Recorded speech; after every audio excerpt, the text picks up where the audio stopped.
Welcome to our monthly ZWAC show, which is the Zero Waste Advocacy Committee of the Northern California Recycling Association. Every month, the second Tuesday of the month, we try to feature something new and interesting in zero waste. So this month, we're revisiting something we've talked about before, which is, can we save the world with compost? Which is my segue from the cocktail hour discussion about, can the earth adapt? Well, the earth's going to adapt. Whether we stop the warming in time so that what we like to think of the planet remains what's in the future, we don't know. So we're not exactly saving the world for compost, because I think the world's going to go on, but preserving it in the way that we like to think of it is a different thing. And I always like to start talking about compost, about how that works. And we've got two things are different from the last time we've talked about compost. We have a federal infrastructure bill passed by the Biden administration, which has money to help with composting infrastructure. And tonight we've got two people who are very plugged into what happened with that bill and what's going to happen with that money. We've got Sophia Jones with the Institute of Local Self-Reliance, plugged in Washington, D.C. Although I think tonight she's on vacation in Vancouver, Washington. We have Linda Norris Waldt with the U.S. Composting Council, and they know what's going on. So I asked them to join us tonight, and I'm going to start lobbing out questions to the two of them, and each of them can choose to answer as they want. But I always like to talk about, what can compost do to combat climate change? Why is it important? Who would like to take that on? I can get us started, because the obvious thing that most of us talk about when we're in a group like this is to talk about methane emissions, which are coming from landfills. So the more putrescible and organic materials we pull out of landfills, the less methane will be coming from those tombs. So compost is a great way to deal with that issue, as well as we like to call compost a twofer, because then you've got on the other end, you've got carbon sequestration principles of photosynthesis and carbon storage in the soil. So you have compost benefiting on two different ends of climate change, and it has a lot of other things in between, but I don't want to say everything in case Sophia wants to talk about some things that I didn't mention, but there's a bunch in between as well. I'll see what Sophia wants to tackle next. For sure, there's definitely multiple sides to the same coin. Compost,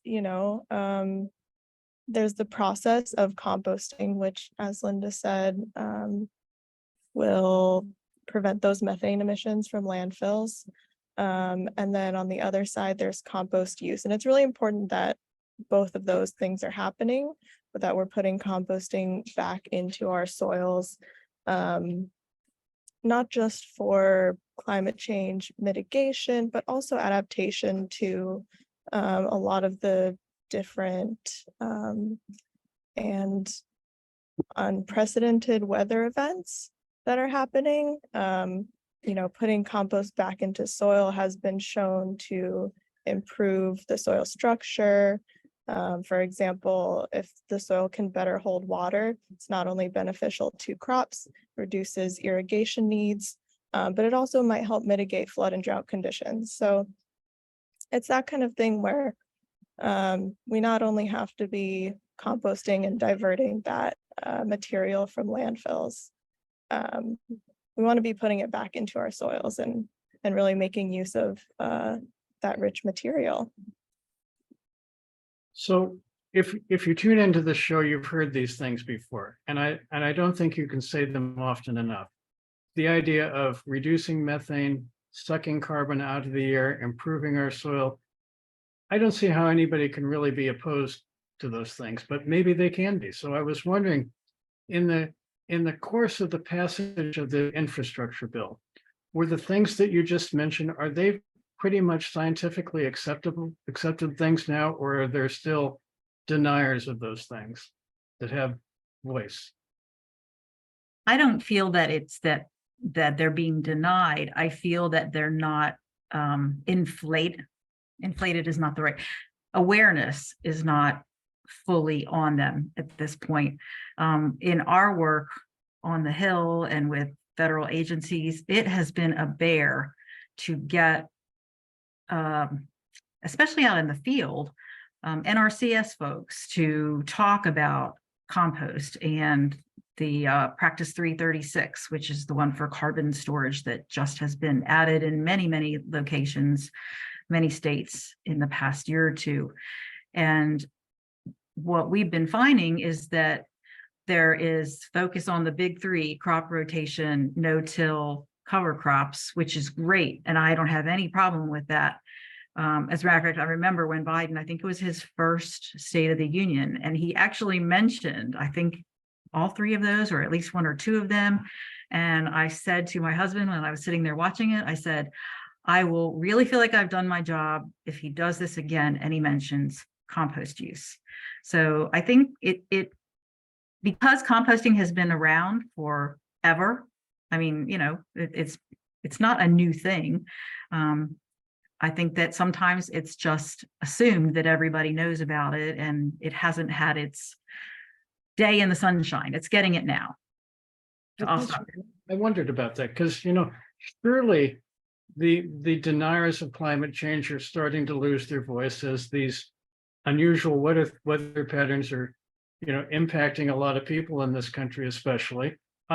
So what's the resistance to believing that compost is an answer? Why aren't people wanting the silver bullet to figure this thing out? And why isn't that it? John, tell me if I'm not supposed to be responding to this. So are we just supposed to be hearing from the guests? I'm trying to just ask questions of Sophia and Linda, and there'll be a question time afterwards. Thank you. Why isn't this being touted more? Why is the message not getting out? Or maybe it is. I can, I guess, expand on what Linda was saying, in that a lot of the times the connections between composting and compost use aren't necessarily made directly in policy or in the conversations that are happening around composting in policy. I'm taking the soil lens, the healthy soil lens, because I'm working on some research on that right now within policy, how to connect those two. And I'm looking at the state level, but at the state level, there's only barely a handful of bills that mention the two in conjunction and the connection between the two. And I think that it's this connection, it's not just healthy soils, it's, you know, economic benefits, community building. There's so many connections to be made between composting and compost use and this wider area of policy issues that I think just haven't been put together quite yet. And that's what Linda and I and a lot of people in our circles are hoping to do. And the Compost Act is a good sign of it. Well, and I want to encourage that, and I'm just trying to figure out what's not happening, because historically as a country, we've always catered to the farmers. We think of ourselves as a farming country. There's been many subsidies granted farmers. And here you're having something that the connection between compost and compost use is very keen with farmers. Why aren't we embracing it from that point of view? Why aren't the farmers embracing it and wanting it?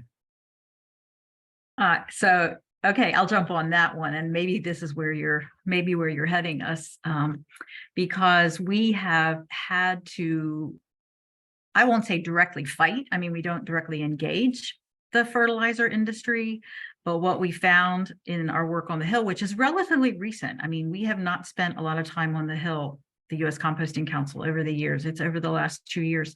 But what we found is that in the Farm Bill, fertilizer is everywhere. and compost is in very few places. And fertilizer has lots of expensive lobbyists that get out there with their suits and ties and spend a lot of time glad handling and taking people to dinner and holding events. And we're busy with our composting, and we've never done that. And we're starting to learn that we have to become more savvy when it comes to federal policy, and it may be in the state houses too. So if it comes down to money, then it also means that to combat the chemical industry, you need somebody who's kind of big enough to stand up and fight, I guess.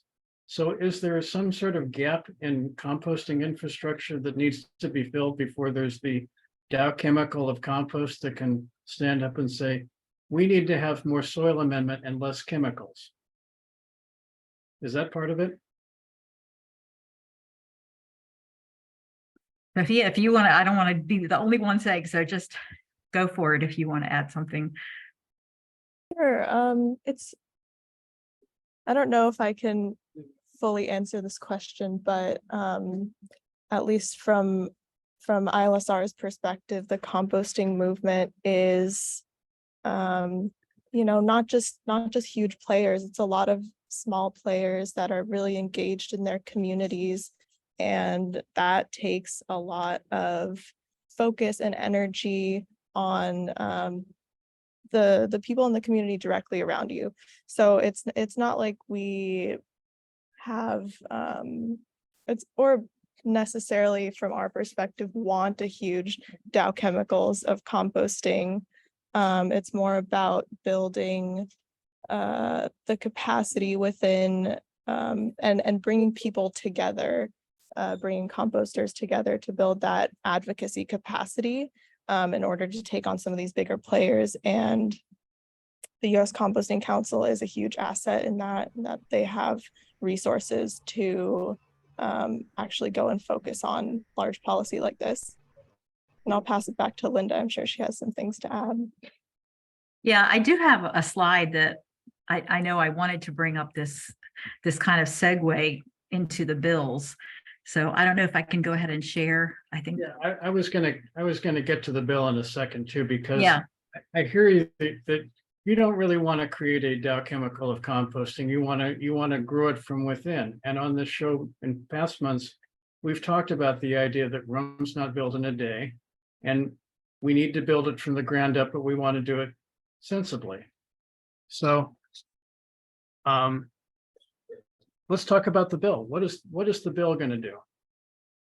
Well, so what I was going to show here quickly is just a picture of one of them is when we took people from USDA, from EPA and staff from congressional offices last fall around to a couple of compost facilities in the DC area, because we found that a lot of these people didn't have any clue what a compost location was like. So we went to local, we went to one that was on a farm, we went to one that was big.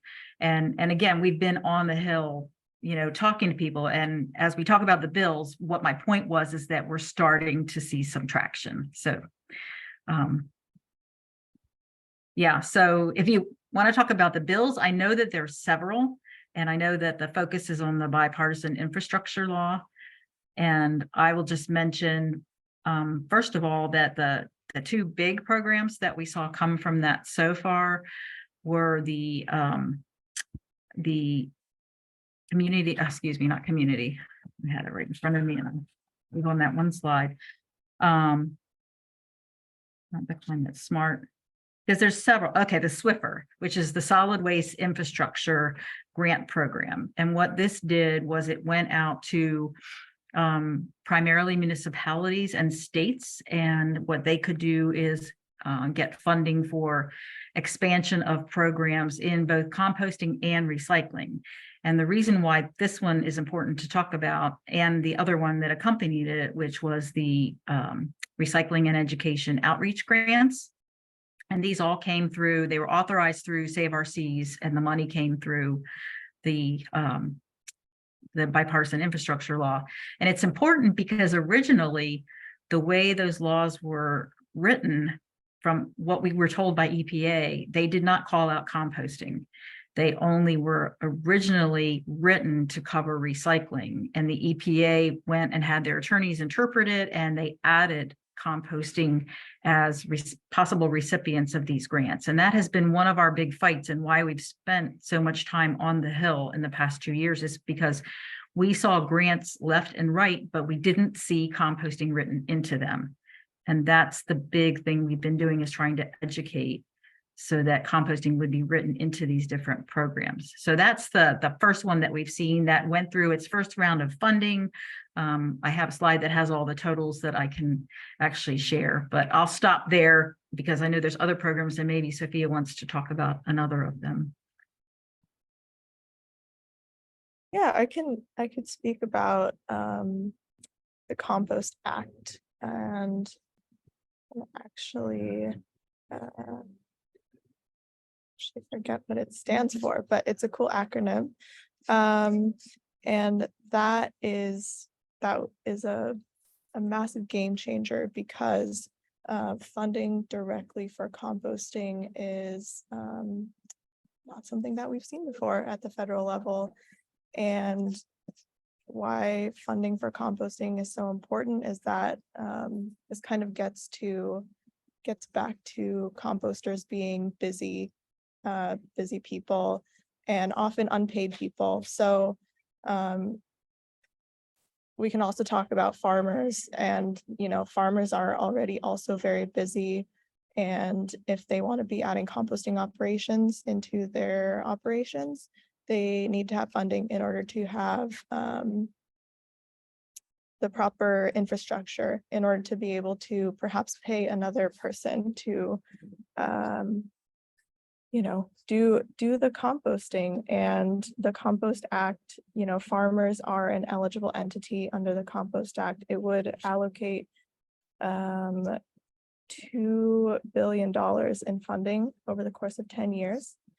Part of my team that actually predated me joining the Institute, they advocated for at least $50 million annually to composting projects that produce less than 10,000 tons of compost per year, so smaller, more community-based composting projects.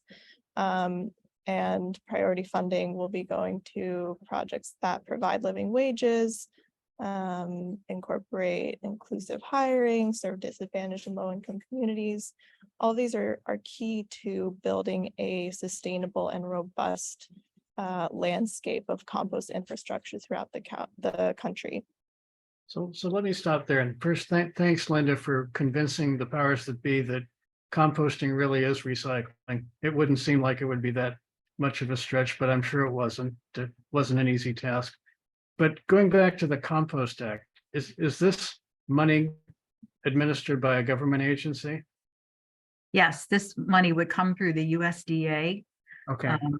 And yes, that's how it would be administered. And the funding has to be put into, well, we're trying to get the funding into the Farm Bill, because this bill so far is stuck in the partisan logjam that is DC. And because it's been introduced by Democrats and they didn't go out at the beginning and find Republicans to co-sign, we have been able to get no Republican co-sponsors. So what we're told is that unless we can get it into the Farm Bill, it's not going to have any legs again this 118th Congress, just like the 117th that died as well. So we're trying to get that in the Farm Bill. And one of the interesting things about the Compost Act is that we talk about funding for composting, but there's different types of funding. The funding for the Swiffer program and the community education grants, those were going to municipalities and states, as I mentioned, and they were primarily, we desperately need education and we desperately need municipal infrastructure. But what we're really missing is private sector infrastructure, because that's really where most composting is taking place. We've found that most cities and counties don't want to run composting facilities. They want someone from the private sector to come in. So what's really needed is the bill that Sophia talked about. That money can go directly into pads for compost facilities, loaders, turners, grading, engineering. Those are the things that the private sector is desperate for when it comes to facilities. So that was one of the really compelling things to fight for in the Compost Act. So until that gets passed, the programs that have been passed in the federal infrastructure bill, they're being administered by municipalities, but they're also for municipal projects, or does private sector get a nose in the trough? Okay, so far, the one that I talked about is municipal and state. There's another one called the climate pollution grants. And hold on, I'm a little bit nervous, so I keep forgetting my wording.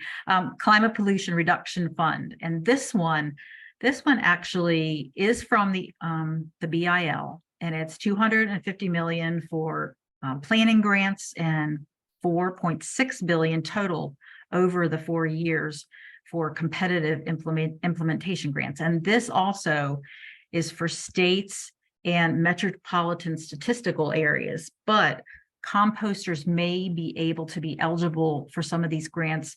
What these are doing is tasking the states, which is what's happening right now, to develop climate action plans. And many states already have. The more progressive states have already developed climate action plans, but a lot of states have not. And what those climate action plans, then the state has to go out to the municipalities, the metropolitan statistical areas in their state, and get those people, those entities, to do climate action plans as well. So where composting is going to benefit from this money is that we've gotten a lot of calls at U.S. Composting Council, and I imagine at ILSR, they've gotten training calls as well, since they do so much training about how to quantify the greenhouse gas avoidance impacts and carbon sequestration impacts of compost. So this will probably trigger a lot more state money and other monies that will come to composting. So that's another one that is coming through the infrastructure law that's not going directly towards shovel-ready stuff. I still have another one to talk about for that, but that is another one from the BIL. So the one you're talking about is more planning money. So it sounds more like it's for consultants and people who can make their case of why, compost is good for the environment. There will be some consultants, but I think that from everything I heard on the webinars, they're looking for communities to partner with community groups, especially the Biden administration has been working on environmental justice and frontline states to involve those entities directly in these climate action plans. So I don't think that the money can be strictly used to hire a consultant and have a consultant write it for you. I think it has a lot of strings tied to it to force communities to work with their NGOs. So if I'm trying to grow a community composting project of some kind, what can I do to get some financial help through these programs? Well, so they're taking right now they're in the state planning stage of the process, and then it's going to go down next year to the municipalities and the smaller entities. And I would say that for composters to get involved, or compost advocates to get involved in these climate planning processes, I think that will unearth, maybe not grants directly from this fund, but it will unearth lots of other funding coming more directly from their communities and their states. Well, if the goal is to grow a composting infrastructure from the ground up and not have a Dow chemical of composting, you kind of have to make it a little easier for the community composters who don't have the resources of a big waste company, for example, to have people do the meetings, write the applications, provide the research. How can a little company, a little group compete with a big group to get in there and do stuff? I'll stop because this sounds like a Sophia question. Okay. Sophia, how can a little group succeed? I think that's exactly the challenge that many community composters have come up against, because they just don't have the time or the resources or the energy to to jump through all these hoops that are often tied to federal funding or even state funding or local funding. I would say the strengths that a lot of community composters exhibits include building relationships. So I would say building connections with, first of all, your local officials, municipal officials, if you can get with county officials, and engaging in conversations with them, and seeing if their climate action plans include composting, because that's the real way that they're going to get some of that money down from the federal level to be dedicated toward composting. Ladies and gentlemen, this is the. I would say final call relationship for building Arent would be the primary thing there, and trying to work your way up from the bottom. Los Angeles. I was hearing something going on in the background. I don't know what that was. I'm currently at the airport, so that's Okay. Sorry about that. I was guessing that. So you mentioned that there might be some money for shovel-ready things somewhere, Linda. Yes. So what I'd like to show, and this kind of refers to what Sophia just said, and I'm going to skip this one for now because that one's not relevant.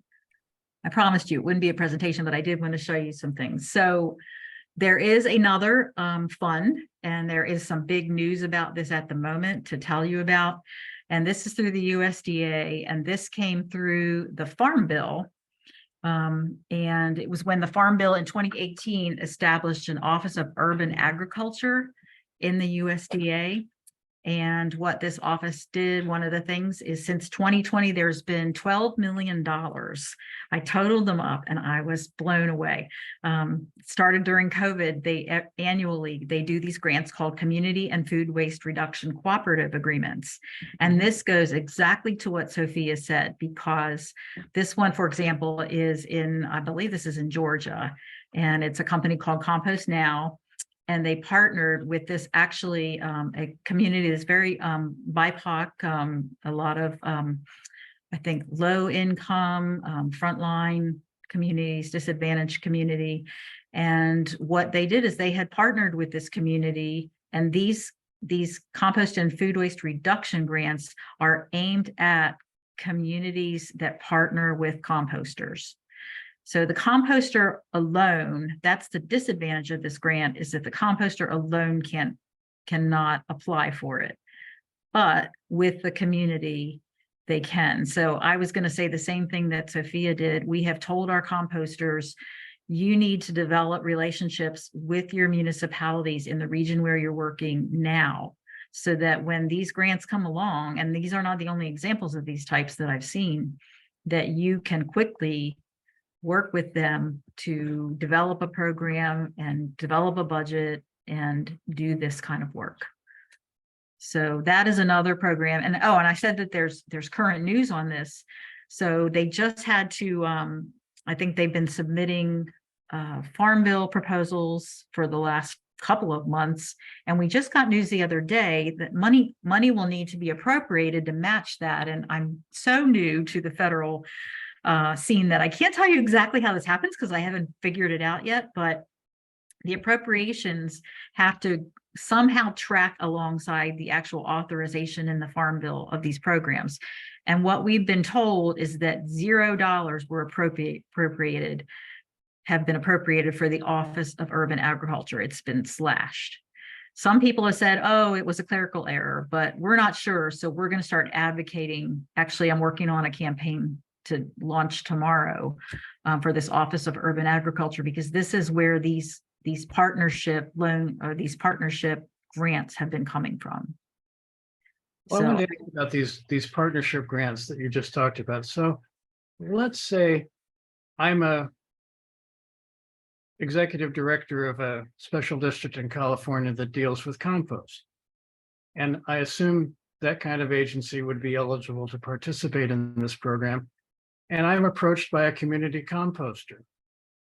What's going to make me want to involve my agency to seek money for this community composter? What engagement am I going to need to hear? How am I going to, why am I going to get off my rear end and do something? I don't know, Sophia, how you feel about the airport, because I figure you may have talked to some of the folks that have been involved in these. Yeah, I think it's important to try and get government officials to see the value in supporting community compost sites like this one, beyond just the diversion metrics. I know, if you're applying compost back to soil, the carbon sequestration can also be a little bit difficult to quantify exactly. So that's not something that can always be relied on as an incentive, but the other benefits of composting and community composters vary from creating more jobs in the local community, building green spaces. If we are composting locally, we're avoiding transporting that organic material far, those transportation emissions, and bringing it back. So keeping things local is another benefit to the local community, and we want to kind of paint this picture to government officials, a holistic image of what all of the different benefits of composting are beyond climate benefits that might be the immediate kind of thing that we put forward. There, community benefits, economic benefits, beyond the climate benefits. I think painting this picture, it needs to happen. And again, that's where organizations like mine and Linda's come in, because community composters are busy doing their work and don't always have the capacity to go and make these connections. Do you have a sense of how much staff resource time it would take for a municipal agency to seek this kind of grant funding? Because when I've been general counsel at a public agency, it's all about, oh, that sounds good. We like the idea of composting. We like the idea of, helping the planet, but we just don't have the staff resources to do it. How easy is it for government to help out with this? I've heard different things. I've heard some that have grant offices that work on that. And it's not even, surprisingly, it's not even always the big municipalities. I've seen some small municipalities that have grant offices that I'm blown away by. I have heard some say that it's a challenge, but I know that, like, for example, when these climate action plans come down to their level and they have to make them, I think that is gonna, if they write, we're going to have food waste diversion through composting and food rescue. Most of them, like I said, have told us they don't want to run facilities. So they're going to want to partner. That's why they're going to want to do this. And for a small community, one grant can be enough to get something really moving and accepted.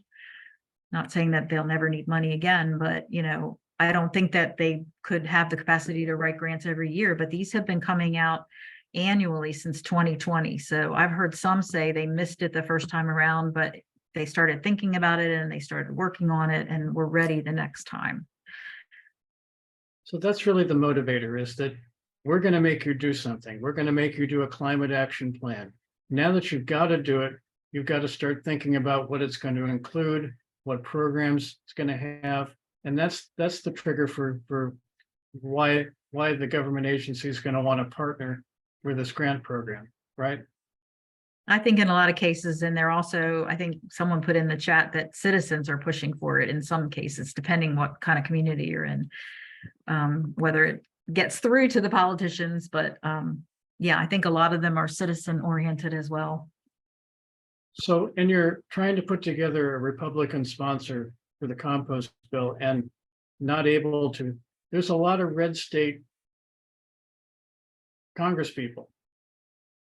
Are you saying that the chemical industry has completely, overwhelmed them to think about compost as an alternative? No, I think it's straight politics. If they see Democrats on there, they don't want to, they find excuses to not be on it. Because there's another bill that has nothing to do with infrastructure, but it's called the Recycling and Compost Accountability Act that actually is moving. It got out of the Senate in the 117th Congress, and it's gotten through the Senate committee, hasn't been voted on yet by the entire Senate, but this bill is about collecting data. EPA would collect data on and do some planning around national infrastructure around composting and recycling. And that one, they did go out and get some Republican co-sponsors before it was introduced. And that's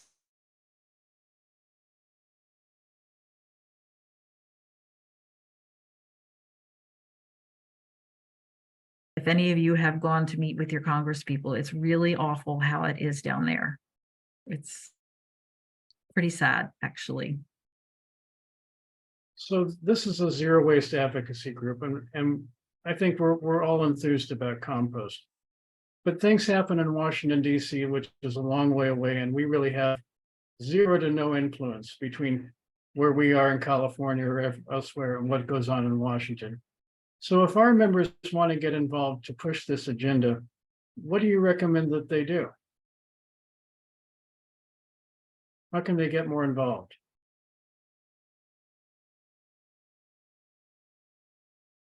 Write letters? Well, Calls?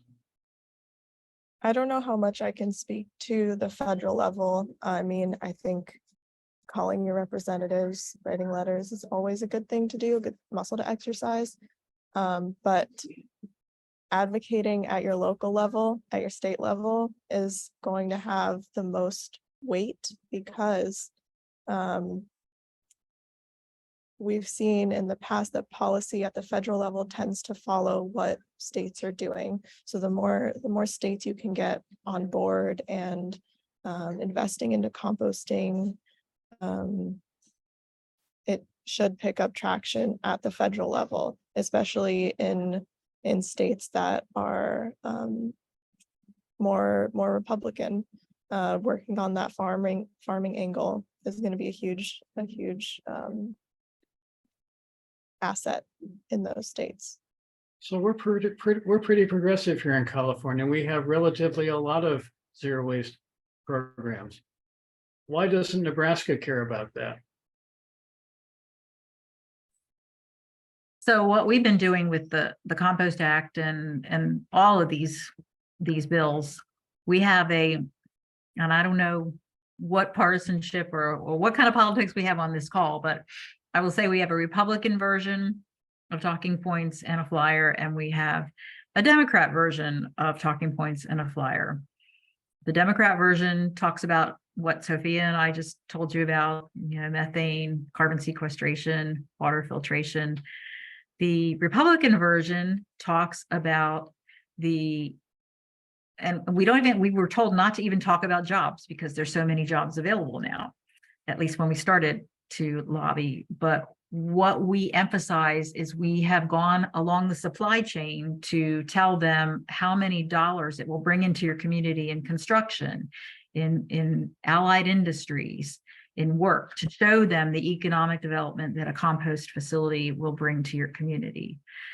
They seem to be more open to hearing that. And also when we tell them that the Compost Act provides money directly to the private sector, they seem surprised. So, which indicates to me they never even read the bill, which means partisanship. It's just whose name is on the bill.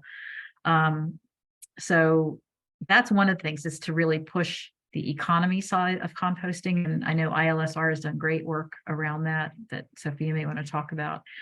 But that is one thing that you can tell people in Nebraska that will resonate better. And we have been working hard to try to do that. And I also mentioned, I just put in the chat, we have a compost action center on our website, and what this does, and that's where this urban ag campaign is going to go out tomorrow, or if not tomorrow, the next day. And what you can do is go in that center and sign up to be alerted when there's things going on. You've probably done this on other Sierra Club, NRDC, they all have this. And what it'll do is you can, type your name and send off the letter we already wrote, or you can tinker with the and make it sound like you want it to sound, and it'll send it right off to your either state or federal rep, depending whether it's a state or federal bill that we have this triggered for. So that's one thing that advocates can do, that we've been working hard on. We've been working hard also to try to we're developing a petition about getting PFAS out of consumer products because it's hurting our industry. So we have all kinds of things on there if people want, in the zero waste world, want to connect to something directly about compost. That's great. And I really appreciate all of your efforts. It sounds kind of daunting and a little bit depressing, but I know that you're both on a little bit of tight time schedules, and I want to make sure other people get a chance to ask questions. So I'm going to open it up for questions. And I know that Neil has had his hand up for a long time, so I'll go to him first. But he left unmute. Are you there, Neil?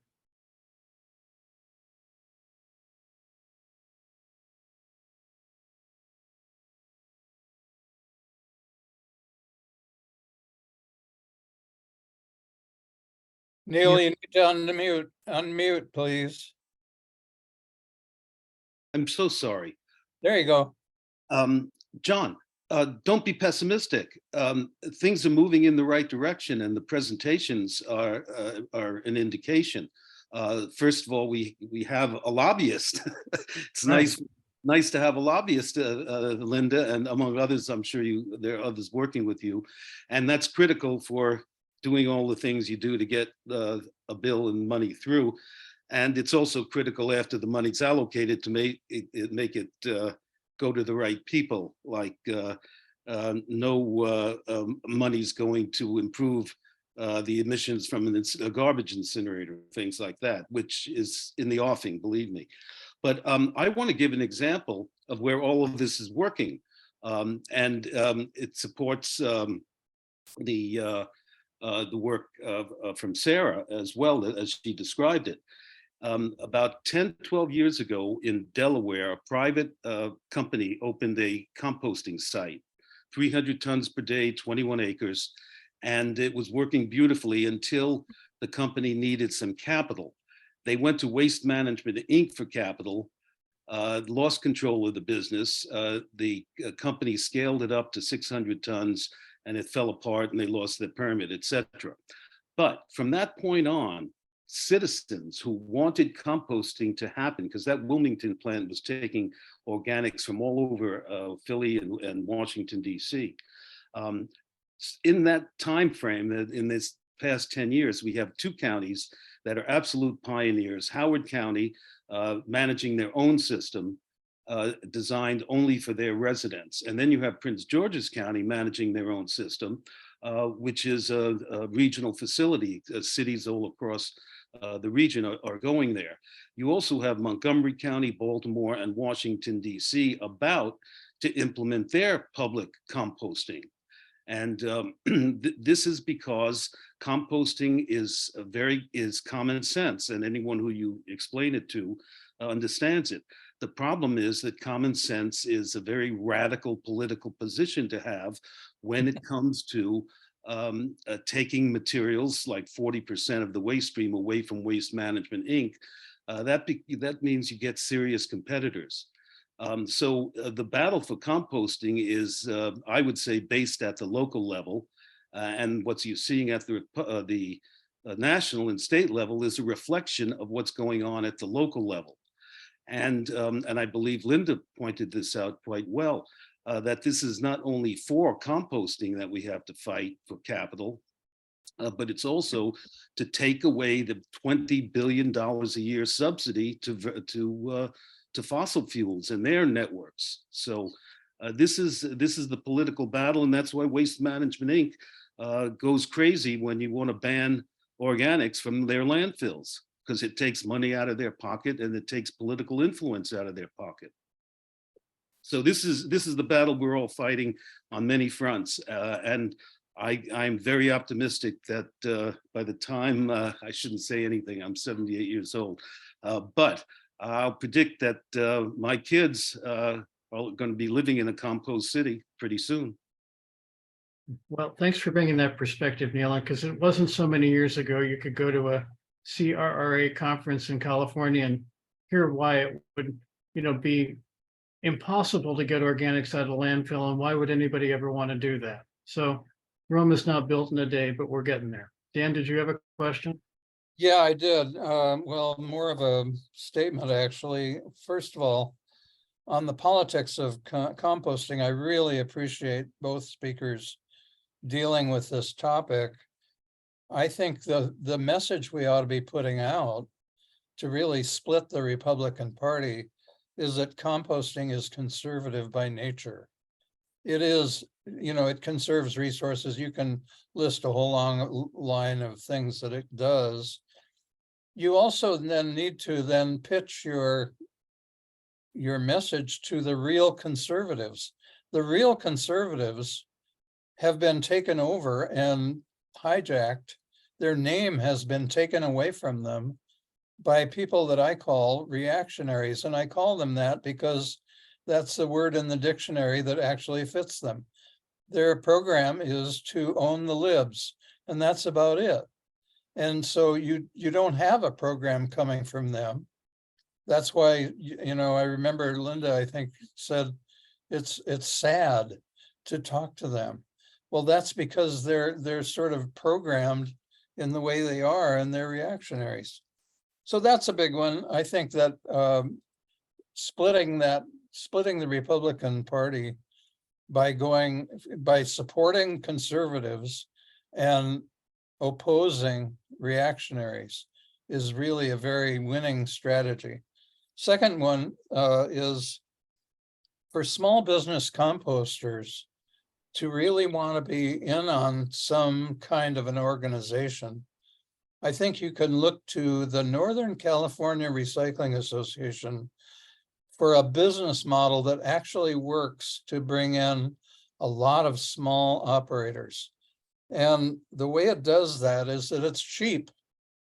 It's cheap to join, and it's cheap to be part of it. So the annual dues, for example, are under $100. You go to CRA and it's way more than that. It's becomes unaffordable for a lot of people. But the other thing is their structure for conferences. NICRA does one-day conferences, that's all. That means there's no hotel. That means you're not hanging around for 2 days. It's almost impossible for somebody running a business to be gone for 3 days. It just doesn't work. So you have to have something where you can go and come back in the same day if possible. So that's really one of I think the NICRA model is one that you might want to consider as you try to reach out to smaller operators. The last one I wanted to talk about is the whole question of diversion. The problem with diversion, and I've been wrestling with this problem for 43 years now, is that it's impossible to measure accurately. There's no way you can measure accurately all diversion. And it especially gets crazy when you start trying to figure out, well, what's the amount of backyard composting going on? Who in the world is ever going to know? So the thing that happens when you spend a lot of time on the concept of diversion is that you provide full employment to consultants to sit around and do all sorts of imaginative science, but it doesn't go anywhere. The thing you can do that's way cheaper is measure recycling's progress by measuring only what's happening in the way of reduction to landfilling and reduction to incineration. If those are both going down, then the only reason they can possibly be going down is that recycling and reuse and composting are actually working. So you can measure that because the information is readily available. All these landfills have to report the tonnages that go into their landfill. So you can do a very cheap study and figure out where recycling is. That's one of the reasons we can look at in Alameda County now, here in California, you can look and see that we've had we have 15 jurisdictions in Alameda County, and most of them have gone way past 50% reduction to landfilling. So that measures directly the amount of recycling that's going on. And I can tell you another thing, and that is that recently, so far as I can tell, our main landfill, which is in the uplands and at the headwaters of a bunch of creeks, owned by Waste Management, has now been changed in the way they look at it for how long can it keep going. It's now a 100-year landfill instead of something that might have, I think they used to think it might be filled or in way less time. So you know, measuring it, skip the diversion language and go on to what is the reduction to destructive disposal. That's the metric that really counts, and it's available and it's easy to get. Thanks.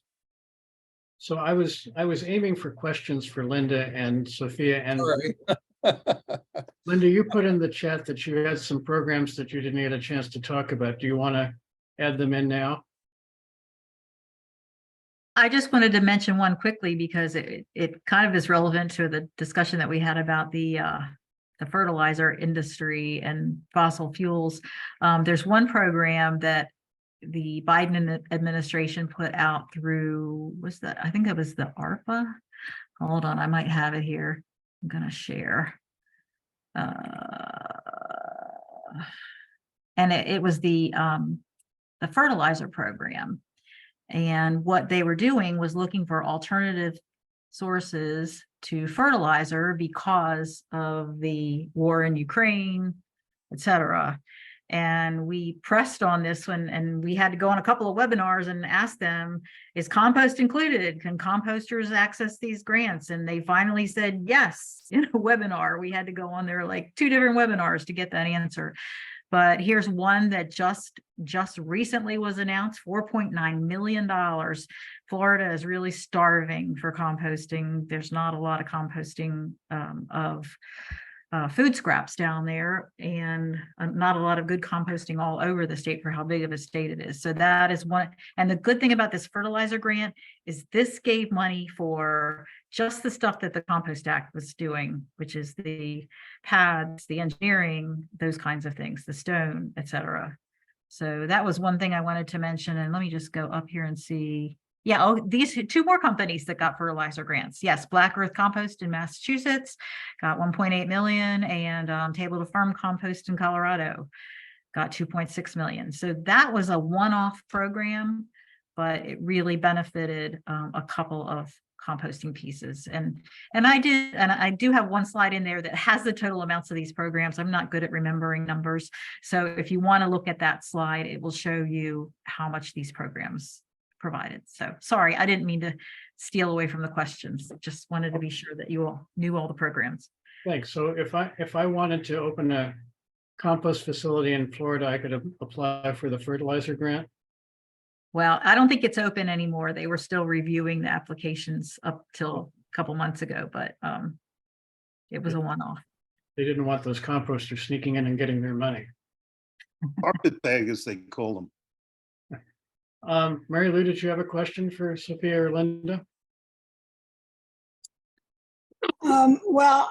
Switching to the PR and persuasion dimension of talking to people in Congress, one of the things about Republicans and people, Republicans, I guess, is that they claim to be highly Christianized, whatever that means. Speaking as a Christian, I wonder, has anybody used the point with them that compost is what God does?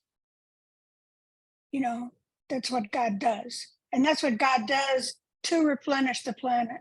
and to fertilize the soil and to build the soil and to do compost is God's way of making the earth. So I'm wondering, has anybody approached the Republicans with the actual Christian view? Some people claim to be Christians who are, whether they have that in their heart is a good question, but other people really do. So I'm wondering if that dimension has been used in talking with those people.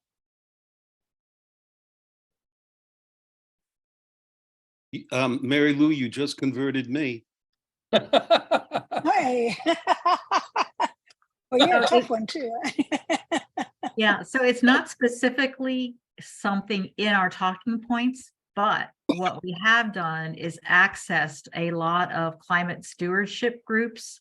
There are a lot of groups, and they're not just Christian, there are a lot of faiths that are working in climate stewardship, and a lot of them are working together and they're getting pretty big. And we've actually had some of those groups sign on to some of the work that we've done. So I think that's a really good point, and it is very impactful with all the audiences, but you're right, it probably could be helpful with Republican.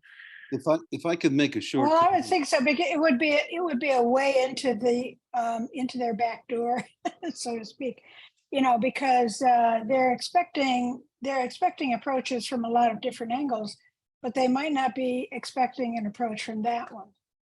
Well, and Jesus had a good soundbite or two, at the Sermon on the Mount, where he said, "Let there be no waste."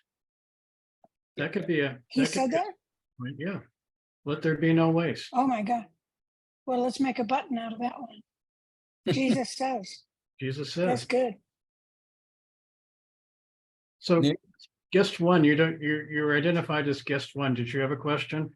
Yeah, I had a question. So I guess I had two just questions that I wanted to ask briefly. So one, I just wanted to know, so I know there's a lot of focus on, and we definitely need large composting facilities because there's apartment compost something, but do you know, are these new initiatives sort of also pushing home composting, or I see you used to be a worm composter, so I also want to see like perm composting at home or anything like that. Is it only specifically expanding like industrialized compost facilities?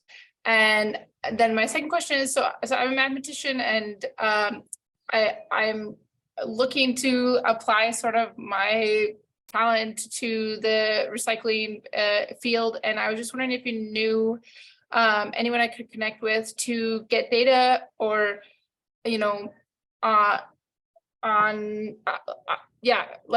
specifically like picture data from individual households, like as it's being dumped, how I could get that, or different data to sort of analyze the composition of materials in there, things like that.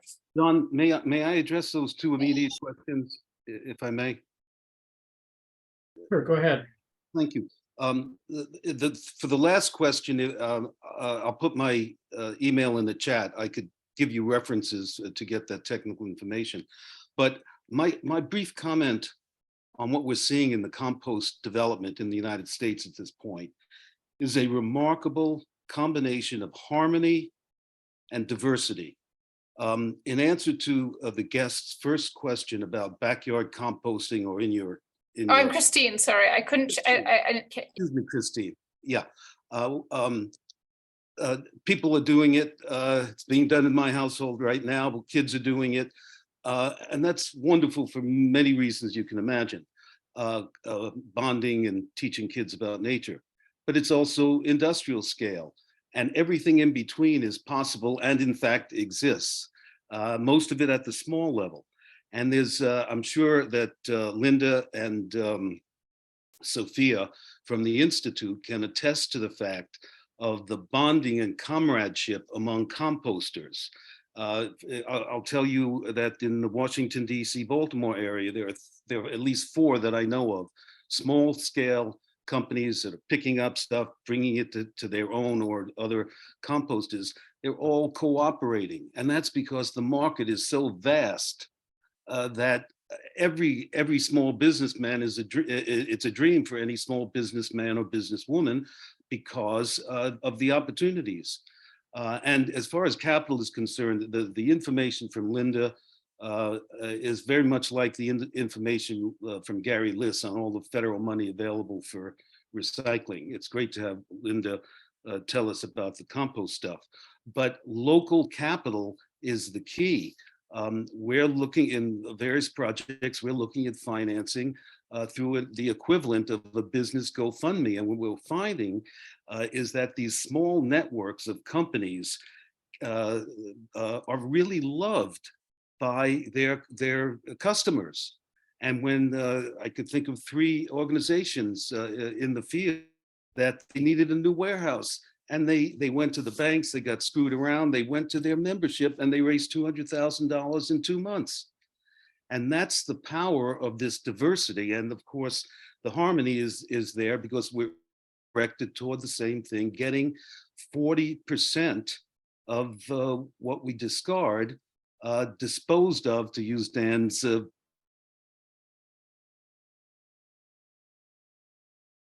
to create more life through compost, and the jobs create new lives for living for people, while the compost itself creates new life for nature. So Great, yeah, and I'll look for your email. Yes, I'll put it in right now. If I may just add to that, absolutely everything that Neil said, there are incredibly strong networks of small businesses that are composting. And in order to get them included in policy, that is a lot of the work that ILSR does, that our team does at ILSR. I'm putting in the chat our hierarchy to reduce food waste and grow community. And it addresses composting.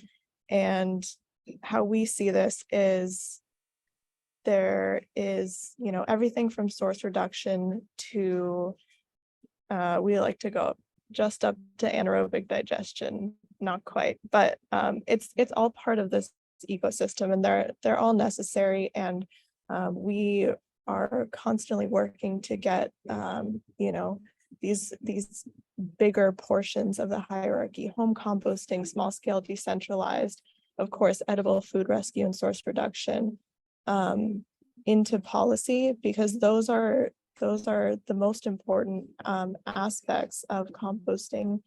And those are also the areas that don't get advocated for consistently, because like was touched on earlier, they don't always have the organization, the money, the funding, the time, as some of these bigger industries might have.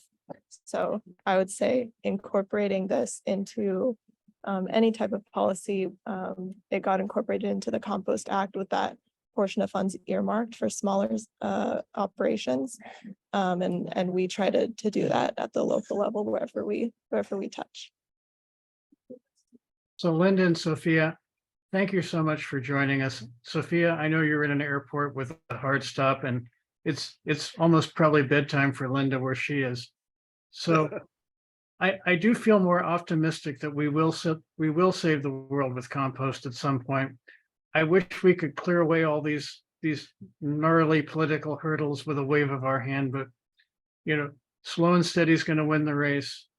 You really shared a lot of new important information that I didn't know about, and I don't think our audience all knew about. So thanks again for joining us. Thanks everybody for joining our ZWAC show. We're back.